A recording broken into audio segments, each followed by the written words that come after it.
Sister Jenn is a very open person. Jenn is instilling in us values just by being here. Figuring out how to seek out spiritual direction and spiritual guidance, and Sister Jenn has been a very important part of that. Sister Jenn is 35-year-old Dominican Sister Jennifer Schaaf, currently the Assistant Chaplain at Yale University's St. Thomas More Center, where she is influencing future leaders in her ministry, future leaders who may very well play a role in identifying solutions to social injustices like trafficking and homelessness.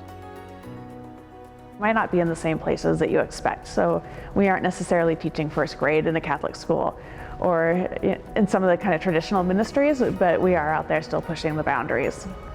Sister Jenn has a deep appreciation for these exceptional students who choose to include God in their lives.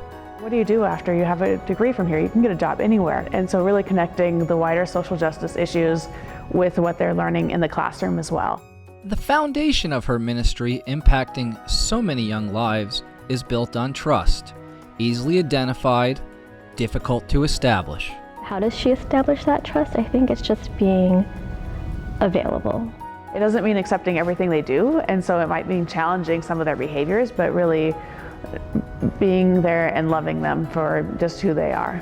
It's very easy to get caught up in the Yale bubble, where everything's perfect, your only worries are exams and papers. But there is something greater than that. And that's something I realized very quickly my freshman year, that I wouldn't make it through here without worshiping regularly, without having someone to help me through my spiritual journey. This journey continues today, side by side with Sister Jenn, who, by virtue of her age, contrasts the general perception of a religious. I think it's good that it challenges the perceptions. Some of the students wonder, like, well, are there young people in religious life? And so it's good to say, yes, there are many of us. There's someone here who I can relate to, who I can ask questions of.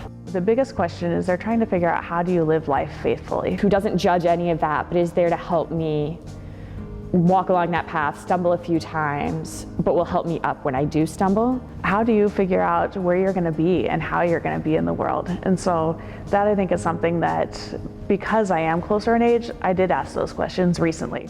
The ability to relate plays a significant role in this unique ministry. Sister Jenn is a very open person.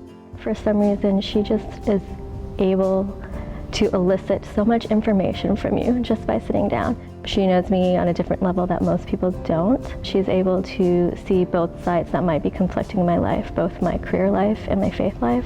She's demonstrated to me what can be done in this world with compassion and joy and love. I don't think it's possible to describe how much of an impact Sister Jenn has had on me over the last 2 years. While her students see a future Dominican Sisters leader, she is focused solely on her vital present role. I think as she goes, though, the joy that she already has and the deep commitment to who she is going to take her much further than any other life experience will. It's something that is a very privileged place to be. It's not something that you get anywhere else in the world. I think it's something that's specific to ministry and in some ways specific to campus ministry.